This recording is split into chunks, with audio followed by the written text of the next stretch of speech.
Hello friends, नमस्कार। आज की वीडियोज़ में हम बात करेंगे। अभी हमने इससे पहले की वीडियोज़ में चर्चा किया हुआ था कि जो मानचित्र हैं वो क्या होते हैं, उनमें कौन कौन सी जानकारियाँ इंक्लूड होती हैं, मानचित्र क्यों हमारे लिए उपयोगी होते हैं। अगर आपने उस वीडियोज़ को नहीं देखा तो पहले उस वीडियोज़ को देख लीजिए, फिर आगे के चैप्टर्स की बात करेंगे। हमने ये श्रृंखला शुरू किया है एनसीईआरटी की, जो भूगोल के विषय की एनसीईआरटी है। उसमें अभी क्लास 6 की हम बात कर रहे हैं और क्लास 6 में आज हम बात करेंगे चैप्टर जो हमारा है वो चैप्टर 5, जिसमें हम पढ़ेंगे पृथ्वी के प्रमुख परिमंडलों के बारे में। ठीक है, पृथ्वी का प्रमुख परिमंडल क्या है इसके बारे में आज हम देखते हैं एनसीईआरटी के माध्यम से। ठीक, जैसा कि पहले अध्याय में हमने पढ़ा है कि पृथ्वी एकमात्र ऐसा ग्रह है जहां पर जीवन संभव हुआ है। इसकी चर्चा हमने पहले स्टार्टिंग में ही की थी। मानव यहाँ जीवित रह सकता है क्योंकि जीवन के लिए जो आवश्यक तत्व हैं जैसे भूमि है, जल है, हवा है, पृथ्वी पर मौजूद है। इसीलिए पृथ्वी को अद्भुत ग्रह के रूप में भी जाना जाता है।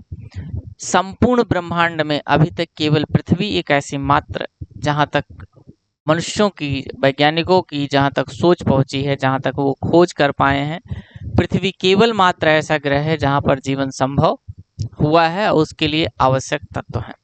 ठीक है, पृथ्वी की सतह ऐसी है जिसमें पर्यावरण के 3 घटक शामिल होते हैं और तीनों घटक एक दूसरे से प्रभावित होते हैं। ठीक है, पृथ्वी का ठोस भाग जिस पर हम रहते हैं उसे भूमंडल कहा जाता है। पृथ्वी के ठोस भाग जिस पर हम रहते हैं उसे भूमंडल कहते हैं। ठीक, जो पृथ्वी को चारों ओर से घेरी हुई है उसे हम वायुमंडल कहते हैं। क्या घेरी हुई? गैसों की परतें।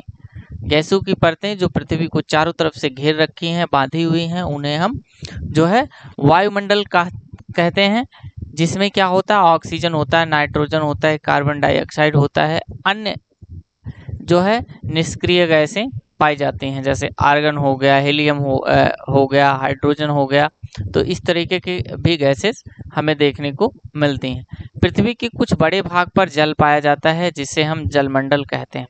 तो हमने पढ़ा भूमंडल, वायुमंडल और जलमंडल, ये 3 मुख्य घटक हैं और तीनों मुख्य घटक जो है आपस में एक दूसरे से इंटरेक्ट होते हैं, घर्षण करते हैं। तो एक चौथे घटक का नाम होता है जिसपे हम जैवमंडल की बात आगे करेंगे। ठीक है, जल में जल की सभी अवस्थाएं जैसे बर्फ, जल और जलवाष्प शामिल होते हैं। ऐसा नहीं कि जल में हम सिर्फ जल को शामिल कर लें, ऐसा भी नहीं कि हम जल में सिर्फ समुद्री जल को शामिल कर लें या तालाब या नदियों की। संपूर्ण धरा पर या वायुमंडल में जितना भी जल है, चाहे वो जलवाष्प के रूप में हो या बादलों के रूप में हो या बर्फ के रूप में हो, संपूर्ण जल को हम जलमंडल में शामिल करते हैं। ठीक है, जीवमंडल एक सीमित क्षेत्र है जहां स्थल, जल और हवा एक साथ मिलते हैं तथा सभी प्रकार के जीवन पाए जाते हैं। ठीक, तो इस तरीके से एक हो गया, यहाँ हो गया और इसके बाद इस तरीके से हुआ। तो इस बीच वाले भाग में जहाँ पर तीनों एक दूसरे से समर्ज होते हैं, मिलते हैं, उस बीच भाग को हम जैवमंडल कहते हैं, क्योंकि जैवमंडल में तीनों क्रियाएं पाई जाती हैं। ठीक, अब भूमंडल को हम पढ़ते हैं, लेकिन यहाँ पर एक शब्द दिया गया है शब्दों की उत्पत्ति। किस शब्द की उत्पत्ति? ग्रीक भाषा से हुई। लिथॉस का अर्थ होता है पत्थर, एटमॉस का अर्थ होता है वाष्प और ह्यूडर का अर्थ होता है जल। ठीक, ग्रीक भाषा के ये शब्द हैं, इनसे जो है ये तीनों जो हमारे भूमंडल है, वायुमंडल है और जलमंडल के विषय में यहाँ पर बताया गया है। बायोस का अर्थ होता है जीवन। इसी तरह से बायोस जब आपको लिखकर आए तो उसमें जीवमंडल की बात हम करते हैं। ठीक, अब हम भूमंडल की चर्चा करते हैं। भूमंडल क्या है? पृथ्वी के ठोस भाग को भूमंडल कहा जाता है। यह भूपर्पटी की चट्टानों या मिट्टी की पतली परतों का बना होता है जिसमें जीवों के लिए पोषक तत्व पाए जाते हैं। ठीक है, पोषक तत्व, चट्टाने में बहुत सारी पोषक तत्व होती हैं, मृदा में भी बहुत सारे पोषक तत्व होते हैं। पृथ्वी की सतह को 2 मुख्य भागों में अगर बांटे तो बड़े स्थलीय भूभाग को महाद्वीपों के नाम से जाना जाता है, वहीं बड़े जलाशयों को महासागरीय बेसिन के नाम से जाना जाता है। विश्व के सभी महासागर आपस में एक दूसरे से जुड़े होते हैं। ठीक, आगे अभी मानचित्र में हम देखेंगे 5.1 में। ठीक, समुद्री जल का तल सभी जगह समान होता है। समुद्री जल का तल सभी जगह समान होता है। स्थल की ऊंचाई को समुद्र तल से मापा जाता है। ये पॉइंट्स आपके लिए इम्पोर्टेंट होता है। ठीक, समुद्री जल का तल सभी जगह समान होता है। स्थल की ऊंचाई को समुद्र तल से मापा जाता है, जिसे हम शून्य माना जाता है। कहने का तात्पर्य क्या है, हम आपको समझा देते हैं। मान लीजिए ये है हमारा, इस तरीके से कई बार हमें मैप्स देखने को मिलते हैं। ये भाग हमारा चोटी नुमा है, जिसे हम पर्वत के रूप में जानते हैं। स्थलीय भाग है ये हमारा। ये हम मान लिए एक सी लेवल, जिसको हम 0 मान लेते हैं। तो संपूर्ण जो जितने महासागर हैं, उन संपूर्ण महासागर का जो तल है, तल हम इसे कहेंगे। ठीक, ना कि इसकी तलहटी को हम तल कहेंगे, बल्कि तल क्या है, जल का वह स्तर जहां पर सभी समुद्रों का जल एक समान होता है, उस तल को हम समुद्र तल के रूप में जानते हैं। और इसी समुद्र तल को हम 0 मानते हैं, और उससे हम अलग अलग क्षेत्रों की जो है ऊंचाइयों का आकलन कर पाते हैं। तो ये हमारे लिए इम्पोर्टेंट्स है, तो आप इन्हें याद रखें। इसके बाद अब यहाँ पर मानचित्र दिया गया है। चलिए इसको रोटेट करते हैं, देखते हैं इसमें क्या है।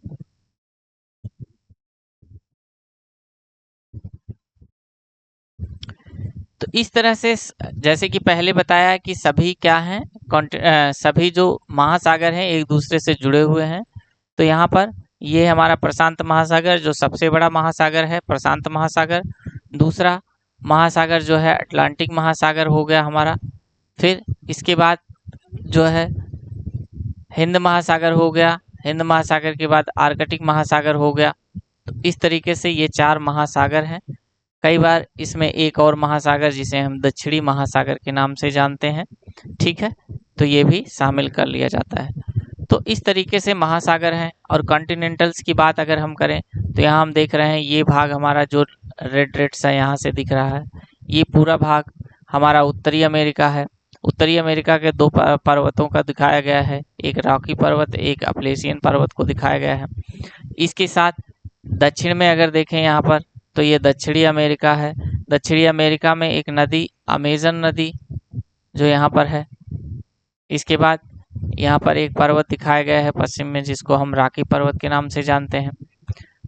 इसके साथ यहाँ पर हम देख रहे हैं, तो ये हमारा ये वाला क्षेत्र हमें अफ्रीका दिखाया गया है। अफ्रीका की सबसे बड़ी नदी, अभी विश्व की सबसे बड़ी लंबी नदी है, जो नील नदी है, यहाँ पर है। इसके उत्तर में हम देख रहे हैं यहाँ पर सहारा मरुस्थल है। और सबसे उत्तर पश्चिम में देखें तो एटलस पर्वत स्थित है। इसी तरह एशिया महाद्वीप को भी दिखाया गया है। ठीक, ये पूरा भाग एशिया महाद्वीप, जो विश्व का सबसे बड़ा महाद्वीप है क्षेत्रफल के दृष्टि से। इसके बाद यूरोप दिखाया गया है एशिया के पश्चिम में।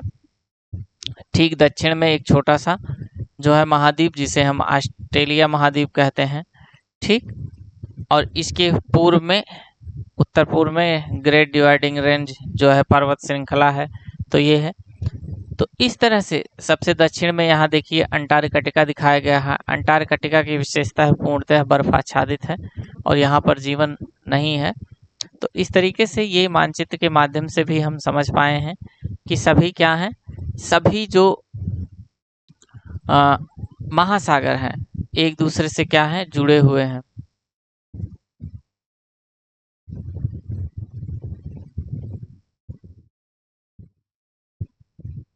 चलिए, विश्व का सबसे ऊंचा माउंट एवरेस्ट समुद्र तल से 8,848 मीटर है। विश्व का सबसे ऊंचा स्थान, सबसे ऊंचा बिंदु माउंट एवरेस्ट है, जिसकी चोटी की सबसे ऊपरी चोटी जो है 8,848 मीटर है। वहीं विश्व के सबसे गहरे भाग की बात करें तो प्रशांत महासागर में स्थित मैरियाना गर्त है, जिसकी कुल गहराई की बात करें तो 11,022 मीटर है। कहीं कहीं आपको 11,000 नई बुकों में 11,033 मीटर भी देखने को मिलेगा। ठीक, क्या आपने कभी कल्पना की कि समुद्र की गहराई पृथ्वी के सभी ऊंचे भाग से इतनी अधिक भी हो सकती है? अब आप अगर कंपेयर करें तो 8,848 से 11,022 मीटर गहरा है, यानी समुद्र की गहराई अधिक है ऊंचाई की अपेक्षा। ठीक,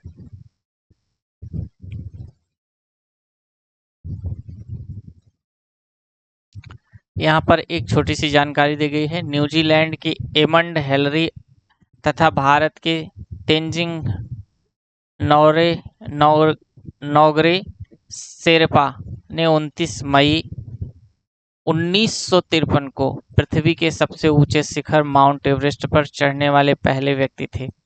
आप इनके नाम को याद रखें, एमंड हिलरी और तेंजिंग्स नौगे नॉर्गे तेंजिंग्स नॉर्गे शेरपा नाम था, जो भारत के थे, और न्यूजीलैंड के एमंड हेलरी थे, जिन्होंने सबसे पहले विश्व की सबसे ऊंची चोटी माउंट एवरेस्ट पर चढ़ने का काम किया। ठीक, जापान की लोको तोई विश्व की पहली महिला थी। महिला में अगर बात करें तो जोंको तोई ताबेई जोंको ताबेई जो थी विश्व की पहली महिला थी, जिन्होंने 16 मई 1975 को एवरेस्ट पर पहला कदम रखा था। वहीं बिछेंद्री पाल की बात करें तो भारत की पहली महिला थी, जिन्होंने 23 मई 1984 को एवरेस्ट पर अपना कदम रखा था। तो भारत के परिप्रेक्ष्य में बिछेंद्री पाल को कई बार पूछा गया है, बिछेंद्री पाल ने भारत जो है माउंट एवरेस्ट पर कदम कब रखा। पहले इस तरीके से प्रश्न बहुत आते थे, वर्तमान में कम पूछे जाते हैं। पृथ्वी पर कुल प्रमुख महाद्वीपों की बात करें तो 7 प्रमुख महाद्वीप हैं, जिसमें एशिया है, यूरोप है, अफ्रीका है, उत्तरी अमेरिका है, दक्षिणी अमेरिका है, ऑस्ट्रेलिया और अंटार्कटिका है, जो कि अभी हमने पहले चर्चा किया। ठीक है, अब यहाँ पर बात करें तो स्थल का बड़ा भाग उत्तरी गोलार्ध में पाया जाता है, इसलिए इसे स्थली गोलार्ध के नाम से भी जानते हैं। ठीक, वहीं पर दक्षिण में जो है सर्वाधिक जल भाग देखने को मिलता है, तो इसलिए जलीय गोलार्ध के नाम से जानते हैं। 2 भाग है, एक तरफ उत्तर का जो भाग है, उत्तरी गोलार्ध जो है इसे स्थलीय कहते हैं, और नीचे के जो भाग हैं इसे दक्षिण का जो दक्षिणी गोलार्ध है इसे हम जलीय गोलार्ध के नाम से जानते हैं। कई बार ऐसे प्रश्न पूछ लिए जाते हैं, सामान्यतः ये होता है, तो आप इसकी जानकारी रखें।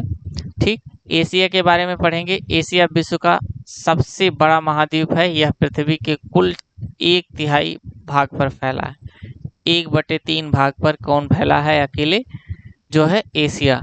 यह महाद्वीप पूर्वी गोलार्ध में स्थित है। कर्क रेखा पर कर्क रेखा इस महाद्वीप से होकर गुजरती है। एशिया के पश्चिम में यूराल पर्वत, जो यूरोप से इसे अलग करता है। ठीक, यूराल पर्वत एशिया और यूरोप के बीच का बॉर्डर निर्धारित करता है। ठीक, यूरोप और एशिया के संयुक्त भूभाग को हम यूरेशिया पहले कहते थे, अब अलग हो गया। क्या कहते हैं? यूरेशिया। यूरोप की बात करें तो एशिया से बहुत छोटा है। यह महाद्वीप एशिया के पश्चिम में स्थित है। आर्कटिक वृत्त इससे होकर गुजरता है। यह 3 तरफ से जल से घिरा है। विश्व के मानचित्र को देखिए तो इसकी स्थिति का पता लग जाएगा, जैसे कि अभी हमने पहले आपको दिखाया था। अफ्रीका की बात करें तो अफ्रीका के बाद एशिया के बाद विश्व का दूसरा सबसे बड़ा महाद्वीप, क्षेत्रफल की दृष्टि से विश्व का सबसे बड़ा दूसरा महाद्वीप एशिया है। ठीक, विषुववृत्त एशिया की अफ्रीका की खास विशेषता क्या है? विषुववृत्त जो 0 डिग्री भूमध्य रेखा है, 0 डिग्री अक्षांश रेखा है, इस महाद्वीप के लगभग मध्य से गुजरती है। ठीक, अफ्रीका का बहुत बड़ा भाग उत्तरी गोलार्ध में स्थित है। कहाँ स्थित है? उत्तरी गोलार्ध में स्थित है। आप पाएंगे कि यह एक ऐसा महाद्वीप है जिससे होकर कर्क रेखा, मकर रेखा, विषुवत रेखा, तीनों रेखाएं गुजरती हैं। विश्व का केवल इकलौता महाद्वीप जिससे तीनों रेखाएं होकर गुजरती हैं, कर्क, मकर और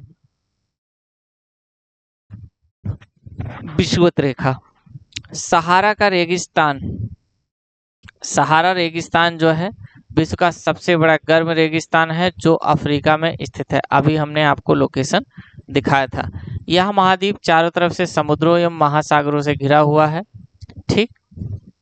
विश्व की सबसे लंबी नदी नील नदी, अभी हमने बताया कहाँ से, अफ्रीका महाद्वीप से होकर गुजरती है, तो ये भी जानकारी है। ठीक। कर्क रेखा, मकर रेखा तथा विषुवत रेखा इसके किन किन भागों से होकर गुजरती है, ये अब आपको नोट करना है। उत्तरी अमेरिका विश्व का तीसरा सबसे बड़ा महाद्वीप है। क्षेत्रफल की दृष्टि से तीसरा सबसे बड़ा महाद्वीप उत्तरी अमेरिका है।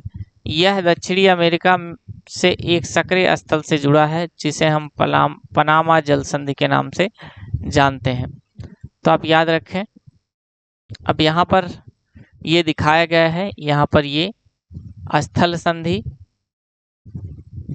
स्थल संधि जब छोटे पतले स्थल से जब कोई दो बड़े भूखंड अलग होते हैं तो उसे हम स्थल संधि कहते हैं, और जब किसी पतले जल भाग से दो बड़े जल भाग अलग होते हैं तो उसे हम जल संधि कहते हैं।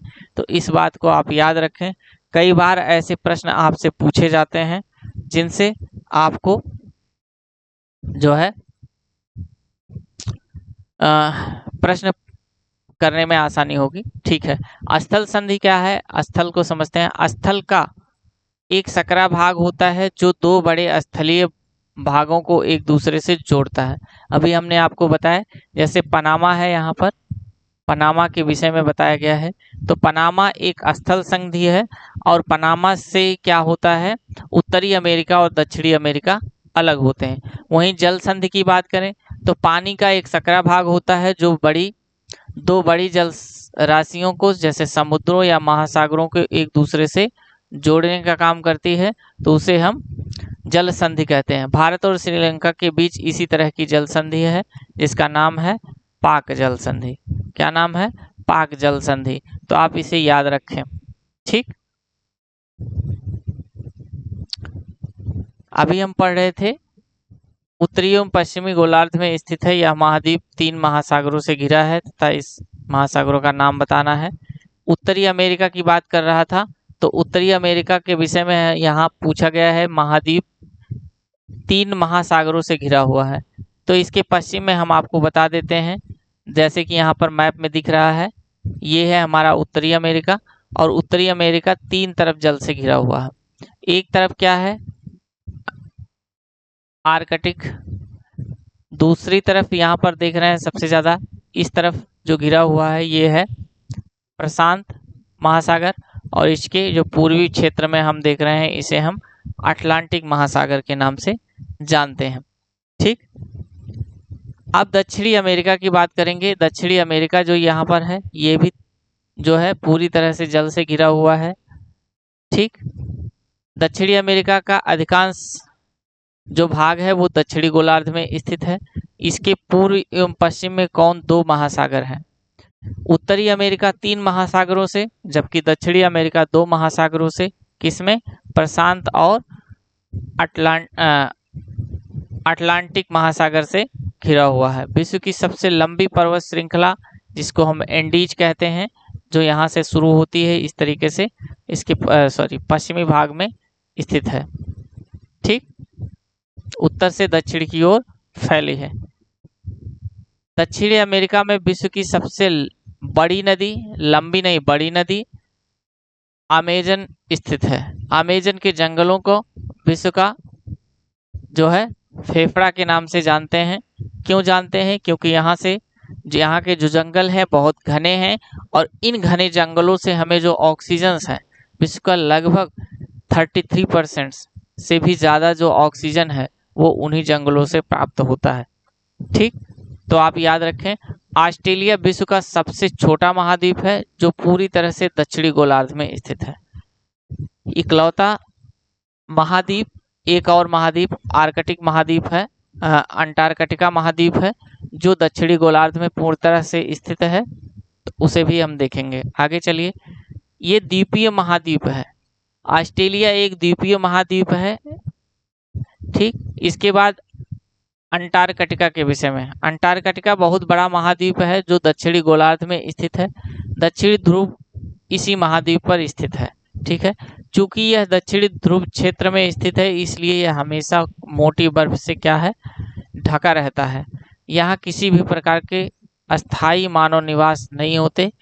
बहुत से देशों के शोध केंद्र यहाँ पर स्थित हैं। जैसे भारत के शोध केंद्रों की बात अगर करें तो इसमें मैत्री, दक्षिणी गंगोत्री और यमुनोत्री बनाया गया है यहाँ पर। ठीक है, अभी हम बात कर रहे थे स्थल मंडल की, अब हम बात करेंगे जल मंडल की। तो जल मंडल जो हमारा है, पृथ्वी को नीला ग्रह कहा जाता है। पृथ्वी को क्या कहा जाता है, नीला ग्रह कहा जाता है। पृथ्वी का 71% जल, पृथ्वी पर 71% जल पाया जाता है। 29% भाग स्थल है। जल मंडल में जल की सभी रूप उपस्थित होते हैं। इसमें महासागर, नदियां, झील, हिमानियां, भूमिगत जल, वायुमंडल में जो उपस्थित जलवाष्प हैं उन सभी को जल मंडल में शामिल किया जाता है। ठीक है, तो पृथ्वी पर पाए जाने वाले जल का 97% से अधिक भाग महासागरों में पाया जाता है। वह इतना अधिक खारा होता है कि हमारे लिए उपयोगी नहीं होता। ठीक है, यहाँ पर एक चार्ट के माध्यम से आपको ये दिखाया गया है कि हमारे लिए जो उपयोगी जल है, जो पीने के लिए आलवण जल, जिसे मीठे जल के रूप में जानते हैं, वो क्या है, 7.2% जो जल है वो महासागरों में है, जो लवणीय है। ठीक है, खारा है। इसके अलावा जो जल पाया जाता है 2.7% जो है हिम चादरों या भूमिगत जल के रूप में संचित है। ठीक, ये भी मीठा जल है। इसके बाद इसका जो भूमिगत जल है उसके 2.77% की बात करें तो उसका जो है 0.03% पानी केवल पीने योग्य है, जो मीठा है। ठीक है, क्या है, जो मीठा है। बाकी सभी जो जल है वो खारे हैं या दूषित हैं, जिनको पीने योग्य नहीं है।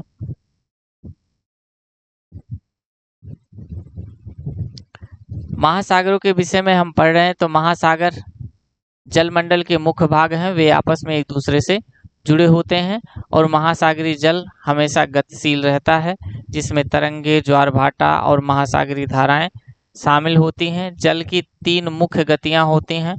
वे बड़े से छोटे आकार के आधार पर क्रमशः 5 महासागर बताए गए हैं। इसमें सबसे बड़ा महासागर प्रशांत महासागर है, दूसरा अटलांटिक महासागर है, तीसरा हिंद महासागर है, चौथा दक्षिणी महासागर है और सबसे छोटा महासागर की बात करें तो आर्कटिक महासागर है। इनके क्रम को आप याद रखें, क्योंकि यूजीसी नेट या अन्य जो परीक्षाएं होती हैं उनमें जो है इस तरीके के प्रश्न आपको देखने को मिलता है। इसके बाद अब बात करेंगे हम प्रशांत महासागर की बात कर रहे हैं। प्रशांत महासागर सबसे बड़ा महासागर है। यह पृथ्वी के 1/3 भाग पर फैला हुआ है। 1/3 भाग पर फैला हुआ है। जिस तरीके से 1/3 भाग पर कुल संपूर्ण स्थल भाग के 1/3 भाग पर एशिया महाद्वीप स्थित है, उसी तरह से प्रशांत महासागर भी कुल जो सागरीय क्षेत्र है उसका 1/3 भाग पर स्थित है।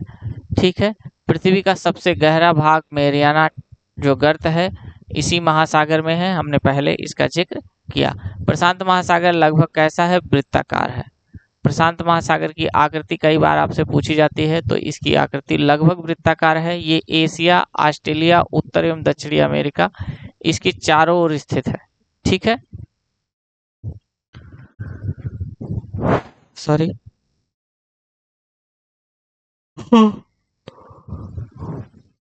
प्रशांत महासागर के चारों ओर इन महाद्वीपों की स्थिति का पता लगाना है हमें।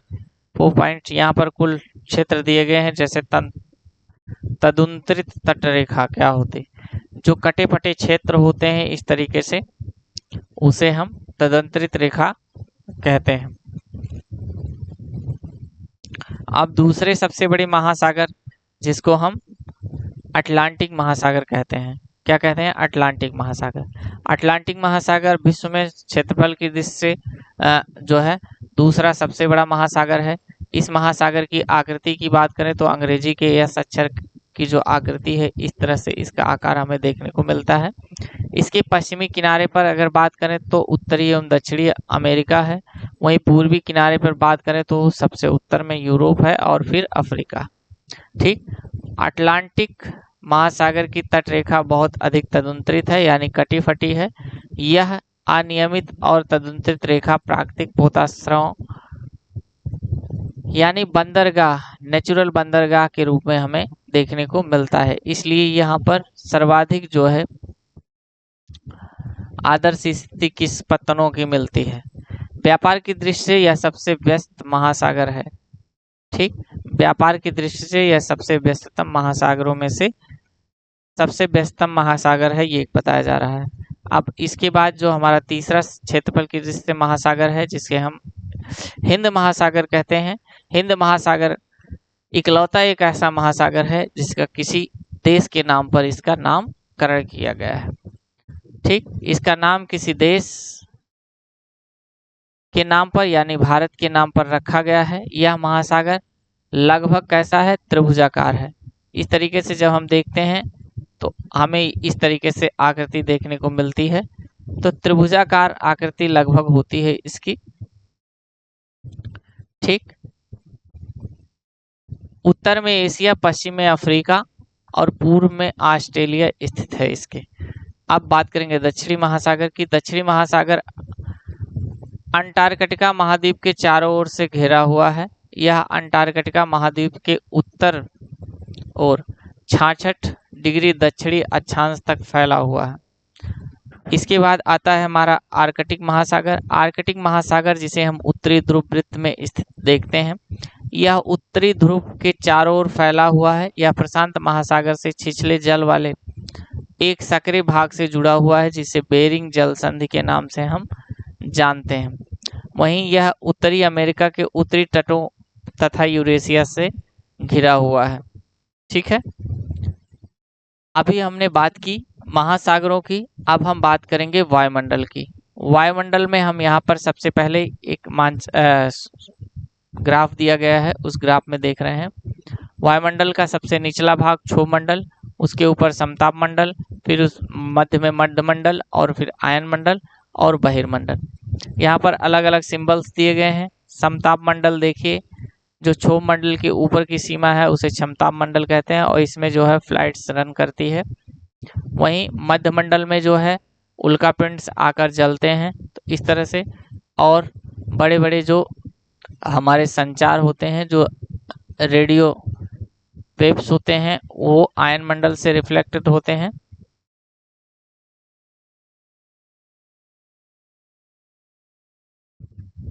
ठीक, अब हम बात करेंगे वायुमंडल की।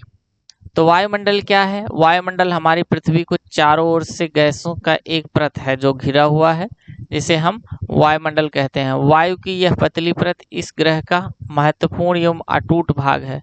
यह हमें ऐसे वायु प्रदान करती है जिससे हम लोग सांस ले पाते हैं। यह वायुमंडल हम लोगों को सूर्य की कुछ हानिकारक किरणों से भी बचाने का काम करता है, जैसे यूवी रेज जो है, अल्ट्रावायलेट जो रेज हैं, उनसे बचाने का काम करता है।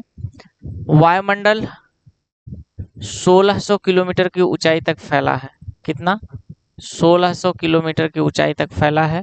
वायुमंडल का उसके घटकों, तापमान और अन्य जो घटक हैं के आधार पर 5 स्तरों में बांटा गया है। इसमें 5 परतें हैं।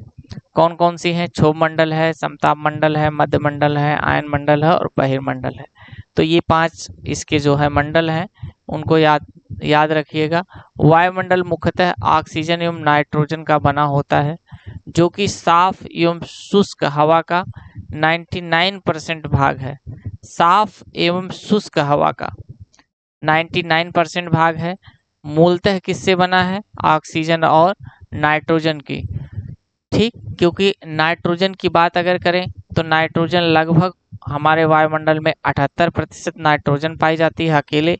वहीं ऑक्सीजन की बात करें तो 21% जो है ऑक्सीजन पाए जाते हैं। अन्य गैसों की बात करें तो अन्य गैसों में कार्बन डाइऑक्साइड हो गया, आर्गन हो गया, हीलियम हो गया, तो इस तरीके के अलग अलग गैसेस जो हैं पाई जाती हैं, जिनकी मात्रा कुल 1% होती है।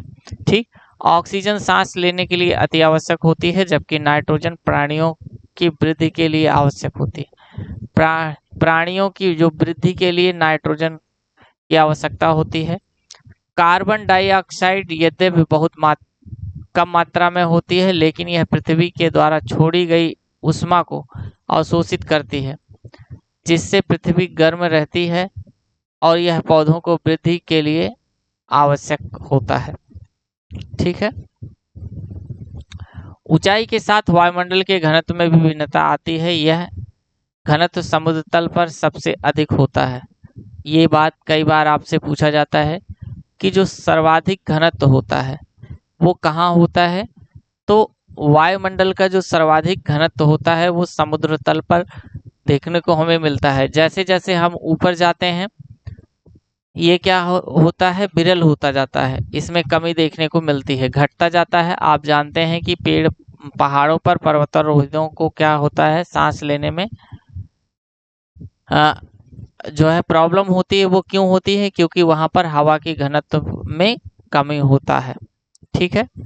ऊंचाई पर सांस लेने के लिए उन्हें अपने साथ क्या ले जाना पड़ता है? ऑक्सीजन का सिलेंडर ले जाना पड़ता है। जैसे जैसे हम ऊपर जाएंगे क्या होगा,